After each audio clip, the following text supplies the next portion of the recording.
Science 10.5 हम लोग class number 1 देखते हैं।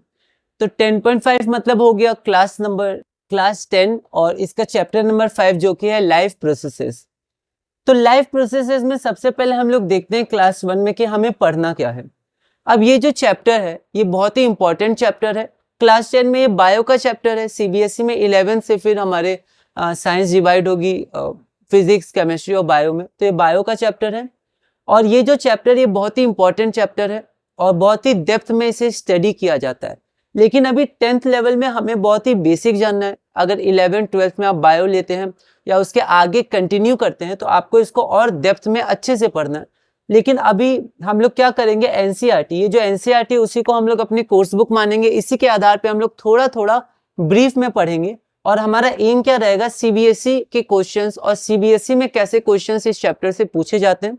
तो यहाँ पर हम लोग सिर्फ डिस्कस करेंगे, ठीक है, थोड़ी थोड़ी बातें, और किस तरह के क्वेश्चंस आए हैं वो भी हम लोग इसमें देखेंगे। तो यहाँ पर क्लास 1 में हम लोग देखते हैं तो लाइफ प्रोसेसेस है क्या। तो आप एनसीईआरटी रीडिंग करिएगा, एनसीईआरटी से कुछ कुछ चीजें मैं आपको बताऊंगा, है ना। बाकी आप इसको पूरी रीडिंग करिएगा अच्छे से और इसी को बेस मानिएगा। और कुछ कुछ एक्स्ट्रा नॉलेज आप ले सकते हैं, पर फिर भी आपको एक लिमिट रखना है कि आपको कहाँ तक पढ़ना है, क्योंकि ये बहुत ही डेप्थ और बहुत ही गहराई में ये सब चीजें पढ़ी जाती हैं, पर 10th लेवल के अनुसार ही आपको पढ़ना है, ठीक है। तो इसलिए आपको इस बात का थोड़ा ध्यान रखना है। तो यहाँ पर लाइफ प्रोसेसेस होता क्या है, तो लाइफ मतलब हमारा जीवन। तो हमारा चैप्टर क्या हो गया, लाइफ प्रोसेसेस। लाइफ प्रोसेसेस, तो लाइफ हो गया हमारा जीवन और प्रोसेस मतलब लाइफ को हमें जीने के लिए क्या क्या चीजें हमारी बॉडी में होती हैं, ठीक है, क्या क्या प्रोसेस होते हैं वो इंपॉर्टेंट है। तो यहाँ पर लाइफ प्रोसेस में हमें पढ़ना क्या क्या है, तो सबसे पहले हमें पढ़ना है न्यूट्रिशन। तो सबसे पहले हमारा क्या आता है, न्यूट्रिशन, है ना। देखिए बायो में थोड़े शब्द अच्छे अच्छे होते हैं, ये तो इजी है, पर आगे देखेंगे और भी अच्छे अच्छे शब्द आएंगे, थोड़े डिफिकल्ट आएंगे, तो उनका प्रोनाउंसिएशन आप थोड़ा देखिएगा, उनको कैसे बोलते हैं, स्पेलिंग्स क्या क्या है। तो यहाँ पर न्यूट्रिशन एक्चुअली होता क्या है, तो ये होता है बस जो हम लोग फूड अंदर लेते हैं तो वो कैसे ग्रोथ में हमारी मदद करता है, मेंटेनेंस में, फंक्शंस में मदद करता है, वो आपका न्यूट्रिशन होता है। तो न्यूट्रिशन में हमें बेसिकली पढ़ना है ऑटोट्रॉपिक, हेटरोट्रॉपिक, इसका क्वेश्चन पूछा गया है, डिफरेंस बिटवीन में। उसके बाद हमें देखना है जो ऑटोट्रॉपिक न्यूट्रिशन होता है तो उसमें हमें फोटोसिंथेसिस पढ़ना है थोड़ा सा। तो फोटोसिंथेसिस की इक्वेशन क्या होती है, फोटोसिंथेसिस में क्या फॉर्म होता है, ये सब कुछ बेसिक बातें, और साथ में उसके स्टेप्स क्या होते हैं, पहले क्या होता है, उसके बाद क्या होता है, फिर कार्बोहाइड्रेट या ग्लूकोज का फॉर्मेशन कैसे होता है। उसके बाद स्टोमेटा के बारे में पढ़ना है, उसका डायग्राम, कैसे वो फ्लो ऑफ गैसेस में मदद करता है, कौन जो कितना स्टोमेटा खुलेगा या बंद होगा उसको कौन गार्ड करता है, एक तरह से कंट्रोल करता है। उसके बाद ये सब पढ़ने के बाद हमें क्या पढ़ना है, हेटरोट्रॉपिक न्यूट्रिशन, जैसे ह्यूमंस, एनिमल्स में होता है, ठीक है। तो हेटरोट्रॉपिक न्यूट्रिशन में हमें बेसिकली ह्यूमन एलिमेंट्री कैनल देखना है और उसमें हम लोग को देखना है फूड डाइजेस्ट कैसे होता है, ठीक है, क्या क्या उसमें मतलब गैस्ट्रिक जूसेस होते हैं, पेनक्रियाटिक जूसेस होते हैं, लिवर जो बाइल जूस देता है उसका क्या काम होता है, ट्रिप्सिन, पेप्सिन, एंजाइम्स, इन सब के बारे में हमें थोड़ा सा स्टडी करना है। उसके बाद हमें क्या करना है, रेस्पिरेशन, है ना, ये सब जो एंजाइम्स वगैरह हैं, फिर स्मॉल इंटेस्टाइन है उसमें क्या प्रोजेक्शंस होते हैं, फिंगर लाइक प्रोजेक्शन जिसको हम लोग विली कहते हैं, उसका क्या काम होता है, ये सब इंपॉर्टेंट है। उसके बाद हमारा रेस्पिरेशन आता है। रेस्पिरेशन में जो फ्लो चार्ट दिया हुआ है, breakdown of glucose by various pathways, ये बहुत ही इंपॉर्टेंट है, इसके बहुत सारे क्वेश्चंस आए, अलग अलग लैंग्वेज में आए, ठीक है। तो इसे ग्लूकोज होता है वो साइटोप्लाज्म में पायरुवेट या पायरुविक एसिड में होता है, ब्रेक होता है। उसके बाद in the presence of oxygen और एब्सेंस ऑफ ऑक्सीजन में, जो ह्यूमन बींग्स में एब्सेंस ऑफ ऑक्सीजन होता है मसल सेल्स में, और जो आपका यीस्ट में होता है, ये सब को हमें ध्यान रखना है। उसके बाद हमें क्या करना है, लंग्स के बारे में, रेस्पिरेटरी सिस्टम के बारे में पढ़ना है, उसमें जो एल्वियोली होता है उसका क्या फंक्शन होता है। इन सब के बाद हमें ट्रांसपोर्टेशन पढ़ना है। ट्रांसपोर्टेशन में जो सबसे इंपॉर्टेंट है वो हमारा हार्ट है, जो पंप मतलब ब्लड को पंप करता है, अवर पंप द हार्ट, ठीक है। अब इसमें हमारे पास 4 पार्ट होते हैं, left ventricle, left atrium, left ventricle, right atrium और राइट वेंट्रिकल। और इसमें ब्लड का फ्लो कैसे होता है, डीऑक्सीजनेटेड ब्लड और उसके बाद ऑक्सीजनेटेड ब्लड। तो लंग्स से, है ना, ऑक्सीजनेटेड ब्लड आता है, फिर वो बॉडी में जाता है, तो बॉडी के जितने भी सेल्स हैं वो CO2 प्रोड्यूस करते हैं, है ना, सेलुलर रेस्पिरेशन में। तो CO2 को ब्लड लेकर आता है तो वो डीऑक्सीजनेटेड कहलाता है, फिर वो आपका हार्ट में ले जाता है, फिर हार्ट से लंग्स में ले जाता है। तो इसका 2025 में डायरेक्ट क्वेश्चन इस तरह का पूछा गया है, हम लोग इसको देखेंगे। और कौन सा, जैसे हमारे पास 3 ब्लड वेसल्स होते हैं, आर्टरीज होता है, वेन्स होता है, कैपिलरीज होता है, तो कौन सा blood vessel deoxygenated blood carry करता है, कौन सा ऑक्सीजनेटेड ब्लड कैरी करता है, ठीक है। उन सब के नाम जैसे इंपॉर्टेंट नाम है, वेना कावा हो गया, आयोटा हो गया, पल्मिनरी वेन्स, पल्मिनरी आर्टरी, ये सब बहुत इंपॉर्टेंट, डायरेक्ट नाम पूछे गए, इनके फंक्शन पूछे गए।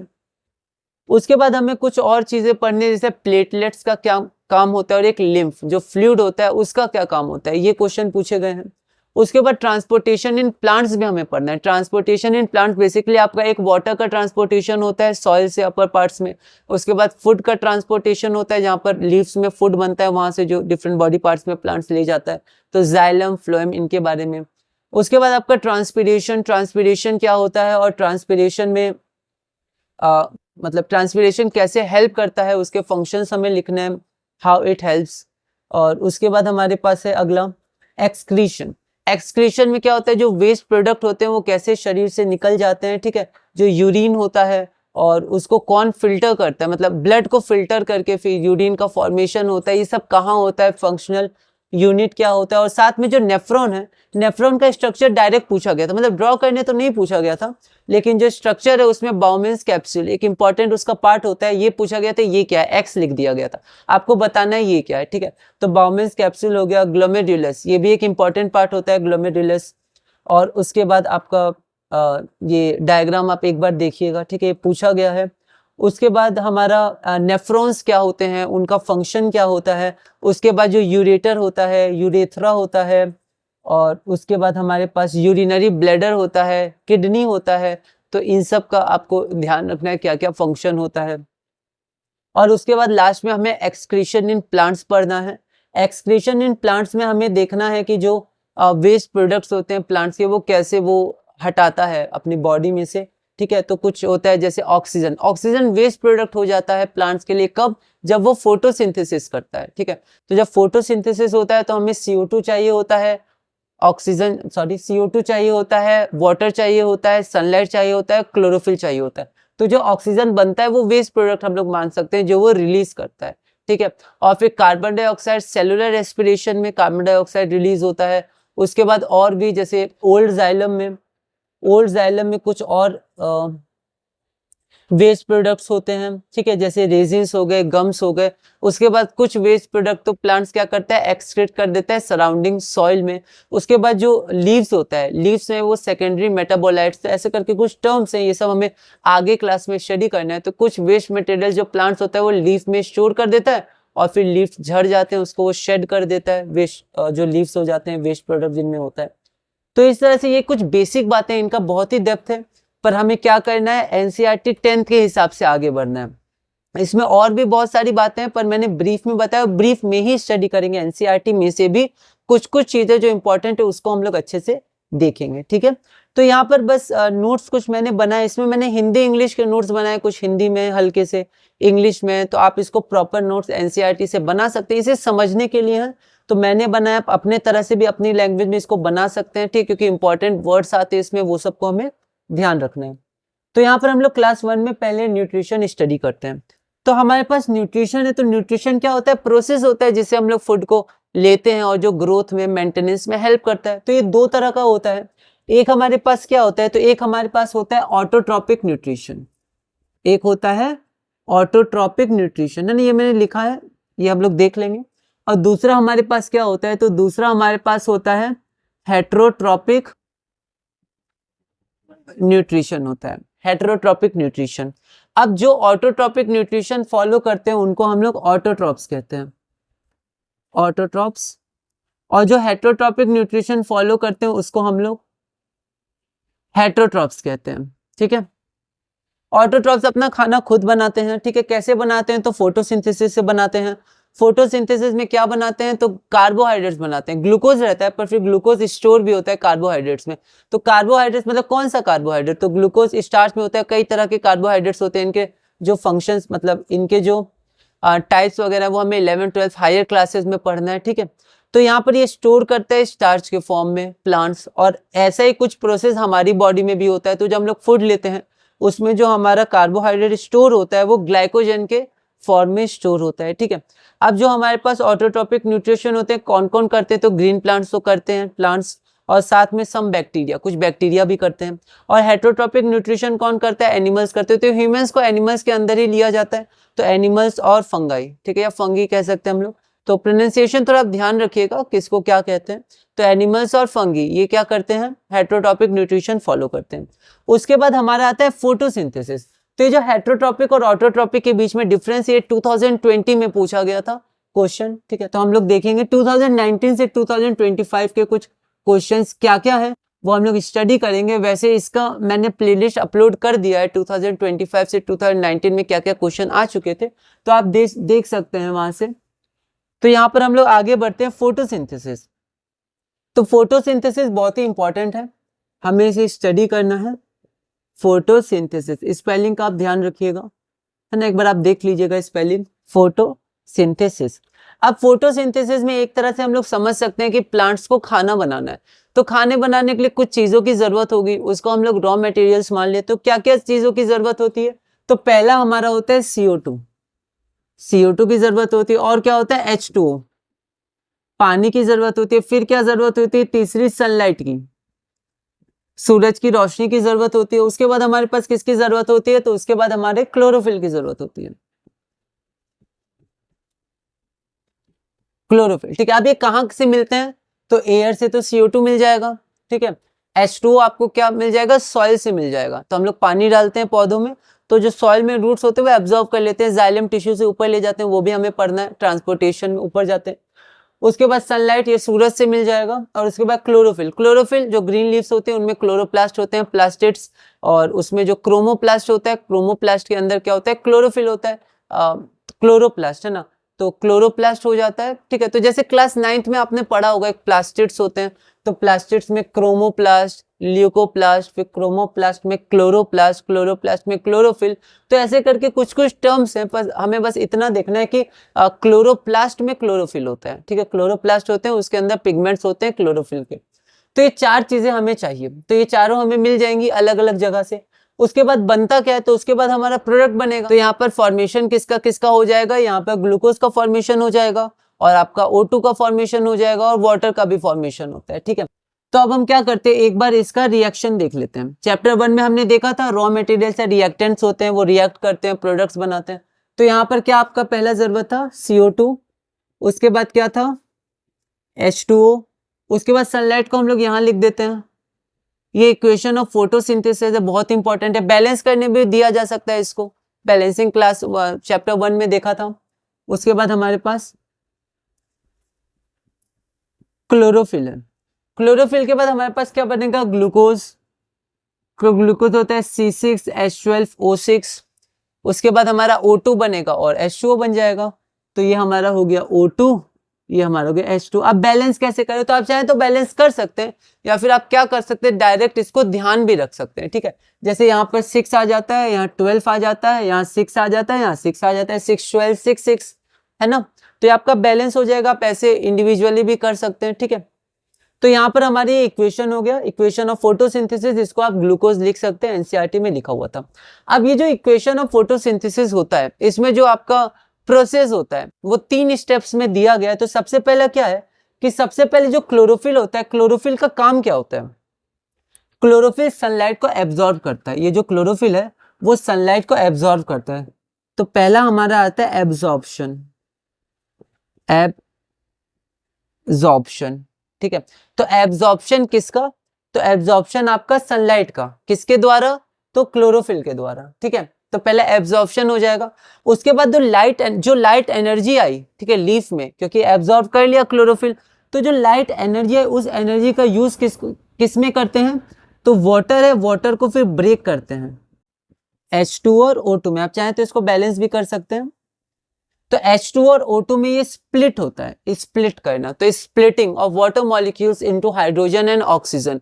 उसके बाद क्या होता है, तो उसके बाद आपका होता है रिडक्शन। फिर आपका जो CO2 है, जो आपका CO2 है वो आपका कार्बोहाइड्रेट्स में रिड्यूस होता है। तो कार्बोहाइड्रेट्स क्या है, ग्लूकोज भी एक कार्बोहाइड्रेट ही है। तो फिर आपका ये फूड का फॉर्मेशन होता है। तो reduction of carbon dioxide to carbohydrate. तो ये 3 स्टेप्स हैं और ये आपका क्वेश्चन पूछा गया है 2023 में। स्टेप्स को हमें लिस्ट करना था। अब यहाँ पर जो 3 स्टेप्स हैं, अब जरूरी नहीं वो एक के बाद एक तुरंत हो, इमीडिएटली। जैसे एनसीईआरटी में एक लाइन है कि these steps need not take place one after the other immediately, मतलब जरूरी नहीं है कि इमीडिएटली हो एक के बाद एक, ठीक है। क्या हो सकता है कि कुछ समय बीच में टाइम गैप हो सकता है। जैसे यहाँ पर एक एग्जांपल दिया है डेजर्ट प्लांट्स का, ठीक है। तो डेजर्ट प्लांट्स क्या करते हैं, CO2 को रात में ही ले लेते हैं, ठीक है। तो ये जो CO2 होता है हमारे पास, ये CO2, तो CO2 को क्या करते हैं, ये रात में ही ले लेते हैं, ठीक है। CO2 को रात में ले लेते हैं और फिर वो एक इंटरमीडिएट कोई प्रोडक्ट बना लेते हैं रात में, ठीक है। तो उतना गैप हो गया। फिर दिन में जब सूरज आता है तो सूरज की रोशनी से वो क्या करते हैं, फिर आगे का प्रोसेस फॉलो करते हैं, एब्जॉर्प्शन और फिर आगे का जो प्रोसेस होता है। तो यहाँ पर जो प्रोसेस था वहां पर वो थोड़ा समय लेते हैं, अचानक नहीं वो करते हैं, ठीक है। रात में वो एक इंटरमीडिएट फॉर्म करते हैं कार्बन डाइऑक्साइड के साथ, ठीक है। CO2 को लेकर एक इंटरमीडिएट फॉर्म करते हैं और उसके बाद दिन में जब सूरज आता है तो फिर आपका एब्जॉर्प्शन होता है सनलाइट फ्रॉम क्लोरोफिल, फिर ऐसे आगे बढ़ता है, ठीक है। तो ये जो प्रोसेस होते हैं, यहाँ 3 लिस्ट किया गया, तो ये जो पूरा प्रोसेस होता है वो प्रोसेस ऐसे होता है, ठीक है। उसके बाद प्लांट लीव्स जो हमारे होते हैं उनमें क्लोरोफिल होता है और क्लोरोप्लास्ट में प्रेजेंट होता है। उसके बाद एक क्वेश्चन आया हुआ था, क्वेश्चन क्या आया था कि एक एक्सपेरिमेंट से या फिर एक एक्टिविटी से आप ये शो करिए कि जो प्लांट्स है उनको सनलाइट जरूरी होती है फोटोसिंथेसिस के लिए, मतलब सनलाइट के बिना फोटोसिंथेसिस नहीं होगा, फूड का फॉर्मेशन नहीं होगा। तो स्टार्च का फॉर्मेशन होना चाहिए क्योंकि स्टार्च के फॉर्म में स्टोर करते हैं ग्लूकोज को, और स्टार्च में आयोडीन टेस्ट होता है, ब्लू ब्लैक कलर ऐसे करके होता है। तो यहाँ पर एक दिया हुआ है एनसीईआरटी में एक्टिविटी, वो आप देख सकते हैं, उसको बस शॉर्ट में आपको लिखना था आंसर में।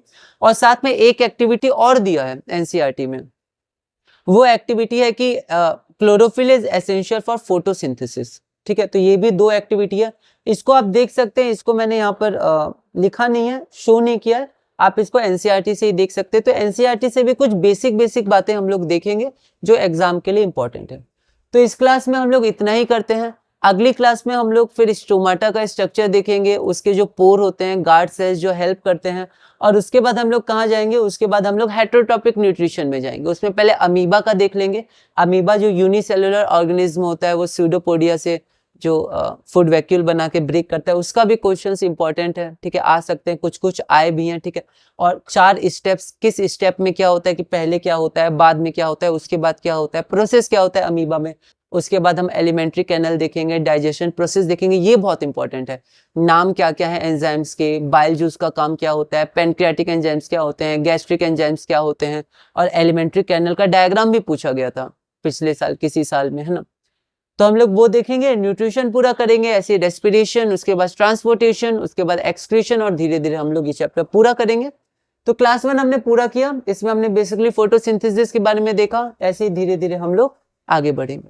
तो हम लोग शुरू करते हैं साइंस 10.5 लाइव प्रोसेसेस। क्लास 1 में हम लोग देखते हैं कि इस चैप्टर में सबसे पहले हमें क्या क्या पढ़ना है। तो सबसे पहले हमें न्यूट्रिशन पढ़ना है। न्यूट्रिशन होता क्या है, the process of obtaining food for growth of the body and proper functioning.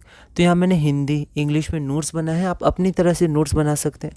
इसमें से जो आपको लगा आप उसको लिख सकते हैं, कुछ हटा सकते हैं, कुछ और ऐड कर सकते हैं, अपनी तरह से अपनी लैंग्वेज में आप इसको बना सकते हैं। तो न्यूट्रिशन होता है प्रोसेस जिससे हम लोग फूड लेते हैं और जो ग्रोथ और हमारी बॉडी में जो फंक्शंस होते हैं उसको करने में मदद करता है।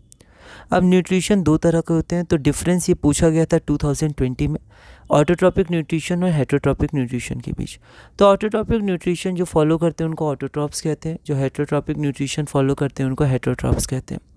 ऑटोट्रॉप्स अपना खाना खुद बनाते हैं by the process of photosynthesis, और हेटेरोट्रॉप्स डिपेंड करते हैं ऑटोट्रॉप्स पे फॉर देयर फूड।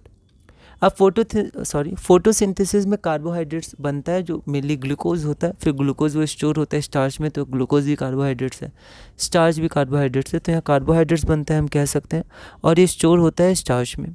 उसी तरह कुछ जो हम लोग फूड लेते हैं, तो हम लोग का फूड भी जो स्टार्च मतलब जो ग्लूकोज होता है वो किस फॉर्म में स्टोर होता है, तो वो हमारे ग्लाइकोजन के फॉर्म में स्टोर होता है। तो जो स्टार्च है वो भी आपका पॉलीमर है, और ये जो ग्लाइकोजन है वो भी पॉलीमर है, ठीक है। तो इनके स्ट्रक्चर्स क्या होते हैं, क्या डिफरेंस होते हैं, ठीक है, और कौन कौन से कार्बोहाइड्रेट्स होते हैं, ये सब हम लोग को बाद में स्टडी करना है। बेसिकली अगर केमिस्ट्री के अनुसार आप जाएँ तो 12th में आपको ये बायो केमिस्ट्री में स्टडी करना है और आपको ये बायो में भी स्टडी करना है। तो प्लांट्स हो गया एग्जांपल, सम बैक्टीरिया एग्जांपल हो गया, फिर stored in the form of glycogen humans में, और इसके एग्जांपल्स एनिमल्स और फंगी हो गए, है ना। तो ये कुछ एग्जांपल्स हुए। अब फोटोसिंथेसिस जो खाना बनाता है प्लांट्स, तो उसके लिए रॉ मटेरियल्स क्या क्या, हमें क्या क्या चाहिए। तो CO2 जो एयर से मिल जाता है, वाटर या H2O जो सॉइल से मिल जाता है, सनलाइट सूरज से मिल जाता है, और क्लोरोफिल जो ग्रीन लीव्स होते हैं उनमें क्लोरोप्लास्ट होते हैं, ठीक है, उसमें क्लोरोफिल होता है। अब प्रोडक्ट्स ऑफ फोटोसिंथेसिस, तो क्या होता है, ग्लूकोज होता है, C6H12O6, या आप कार्बोहाइड्रेट्स भी बोल सकते हैं, स्टार्च के फॉर्म में स्टोर होता है। फिर ऑक्सीजन, ऑक्सीजन आपका एक प्रोडक्ट है, तो इसको वेस्ट प्रोडक्ट भी कहा जा सकता है फोटोसिंथेसिस में। तो एक्सक्रीशन इन जो प्लांट्स, हम लोग एकदम लास्ट टॉपिक पढ़ेंगे, उसमें जो कुछ है कि क्या क्या एक्सक्रीशन करता है प्लांट्स, तो ऑक्सीजन भी हम लोग लिख सकते हैं, क्योंकि फोटोसिंथेसिस में यही वेस्ट प्रोडक्ट की तरह वो हटा देता है, रिलीज़ कर देता है। फिर वाटर का फॉर्मेशन होता है। तो ये 3 हमें प्रोडक्ट मिलते हैं। इक्वेशन हमारे पास ये रही, इंपॉर्टेंट है, बैलेंस्ड इक्वेशन, इसको आप ध्यान रखिएगा। अब फोटोसिंथेसिस के प्रोसेस में क्या क्या होता है, तो स्टेप्स क्या क्या होते हैं, 2023 में ये क्वेश्चन पूछा गया था। तो फोटोसिंथेसिस के प्रोसेस में क्या क्या होता है, तो पहले क्लोरोफिल सन से लाइट एनर्जी को एब्जॉर्ब करता है। उसके बाद लाइट एनर्जी जो क्लोरोफिल ने एब्जॉर्व किया, वो लाइट एनर्जी का यूज़ करके लीफ उस लाइट एनर्जी का यूज़ करके वाटर को स्प्लिट करता है, तोड़ देता है हाइड्रोजन और ऑक्सीजन में, वाटर इसी से बना होता है। फिर लास्ट का तो थर्ड स्टेप है, वो हमारे पास है CO2 का रिडक्शन कार्बोहाइड्रेट्स में। मतलब CO2 कार्बोहाइड्रेट्स में रिड्यूस होता है, मतलब एक तरह से हम कह सकते हैं कार्बोहाइड्रेट्स फॉर्म हो जाते हैं। ये 3 स्टेप्स हमारे पास होते हैं। अब these steps need not take place one after the other immediately. NCERT में लाइन लिखा हुआ है कि ऐसा नहीं कि एक के बाद एक तुरंत हो जाए, बीच में टाइम गैप हो सकता है। जैसे डेजर्ट प्लांट्स में CO2 को रात में ले लेते हैं, तो डेजर्ट प्लांट CO2 को रात में ले लेते हैं और एक इंटरमीडिएट का फॉर्मेशन कर देते हैं। फिर ड्यूरिंग द डे, मतलब दिन के समय, फिर क्या होता है, क्लोरोफिल लाइट एनर्जी को एब्जॉर्ब करता है और उस इंटरमीडिएट पर जो रात को प्रिपेयर किया गया था उस पर लाइट एनर्जी एक्ट करती है। तो पहले हमने क्या किया कि रात में CO2 ले लिया, फिर CO2 से एक इंटरमीडिएट बना लिया, तो रात हुई, फिर सुबह, फिर दोपहर, मतलब जब लाइट एनर्जी आ गई, मतलब सन आ गया, तो उसकी एनर्जी से फिर जो रात में इंटरमीडिएट बनाया गया था डेजर्ट प्लांट के द्वारा, उस पर सनलाइट एक्ट करती है, लाइट एनर्जी एक्ट करती है, फिर आगे के प्रोसेस होते हैं। अब प्लांट लीव्स में क्लोरोफिल होता है, क्लोरोप्लास्ट में प्रेजेंट होता है। तो जो क्लोरोफिल होता है वो क्लोरोप्लास्ट में प्रेजेंट होता है। फोटोसिंथेसिस के लिए क्या क्या एसेंशियल होता है, CO2 होता है, H2O होता है, सनलाइट होता है और क्लोरोफिल होता है। अब सनलाइट का एक्सपेरिमेंट, मतलब एक्टिविटी, जिससे हमें ये पता चल जाए कि sunlight is essential for photosynthesis, experiment that sunlight is essential for photosynthesis, और chlorophyll experiment that chlorophyll is essential for photosynthesis, ठीक है। तो इसकी NCERT में एक्टिविटी दी गई है, ये बहुत ही इंपॉर्टेंट है, ठीक है। मतलब एग्जाम पॉइंट ऑफ व्यू के लिए उतनी इंपॉर्टेंट नहीं है, लेकिन फिर भी आप एक बार इसको देख सकते हैं, क्योंकि एक बार ये क्वेश्चन आया हुआ है, और तो नहीं आया है, पर ये एक बार क्वेश्चन आया था 2019 से 2025 में, जितना मतलब मैंने अपलोड किया है, तो उसमें ये एक क्वेश्चन आया हुआ था, और वो भी किसका आया था, तो सनलाइट का आया था, क्लोरोफिल का नहीं आया था। तो इसी के साथ हमारी क्लास नंबर 1 पूरी होती है। क्लास नंबर 2 में हम लोग थोड़ा और आगे बढ़ेंगे, आप इसको रिवाइज़ करिएगा, इसके आगे बढ़ेंगे, NCERT के अनुसार बढ़ रहा है, तो आप इसको रीड भी करिएगा और धीरे धीरे हम लोग आगे बढ़ेंगे।